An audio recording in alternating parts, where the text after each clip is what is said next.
कल जिस प्रकार से भारतीय जनता पार्टी की सरकार ओबीसी के आरक्षण के विषय पर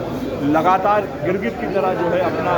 रंग बदलने का काम कर रही है, अपना पक्ष बदलने का काम कर रही है, और यही सरकार कांग्रेस के द्वारा 27% ओबीसी के आरक्षण को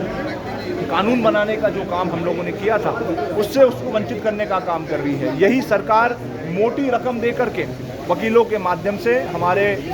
ओबीसी वर्ग के साथियों को उनके अधिकारों से दूर रखने का काम कर रही है। भारतीय जनता पार्टी का ये जो दोहरा चरित्र है आज हमारे ओबीसी वर्ग के साथियों के सामने आ चुका है, और हमारे ओबीसी के वर्ग के जो साथी हैं आज ओबीसी महासभा के नेतृत्व में हम लोग सीएम हाउस का हम लोग घेराव करने जा रहे हैं, और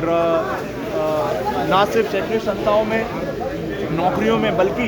राजनीतिक क्षेत्र में भी हमारे ओबीसी वर्ग के साथियों को आरक्षण मिले, ये मांग हम लोग करने जा रहे हैं। प्रीतम लोधी हैं जो कि बीजेपी के विधायक हैं, आज वो ओला से आए, वो कह रहे हैं कि हमारे पास गाड़ी नहीं है, मैं भ्रष्टाचार नहीं करता हूं, सड़कों पर पानी भरा हुआ है, हम निकल नहीं पा रहे हैं, गिरगिट की तरह कांग्रेस रंग बदलती है, हम नहीं बदलते हैं। देखिए, ये तो प्रदेश की जनता देख रही है, और प्रदेश की जनता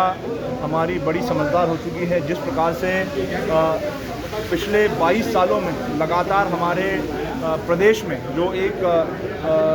घोटालों का प्रदेश बनता जा रहा है, एक अराजकता का प्रदेश हमारा बनता जा रहा है, जहां पर कानून व्यवस्था पूर्ण रूप से चरमरा चुकी हो, जहां पर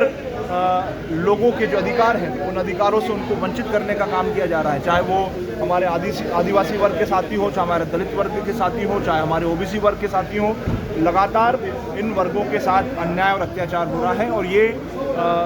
समय समय पर ये जो घटनाएं हैं, हमने घटनाएं देखी हैं जहां पर एक आदिवासी युवक के ऊपर भारतीय जनता पार्टी के लोग पेशाब करने का काम करते हैं। अशोकनगर में एक हमारे पिछड़े वर्ग के साथी के साथ को मल खिलाने का काम किया जाता है। तो इस प्रकार की घटनाएं जो है हमको लगातार प्रदेश में देखने को मिल रही हैं, और ये कहीं ना कहीं भारतीय जनता पार्टी में की जो सरकार है उसकी विफलता का प्रतीक। बीजेपी विधायक कह रहे हैं कि उनके पास गाड़ी नहीं है, बाकी लोग भ्रष्टाचार करते हैं, इसलिए उनके पास वाहन है। देखिए, ये तो उनका निजी विषय है, और मैं समझता हूँ कि अगर उनको किसी प्रकार की कोई तकलीफ है तो उनके जो प्रदेश के और उनकी पार्टी के जो मुखिया हैं उनसे जाकर के उनको बात करना चाहिए।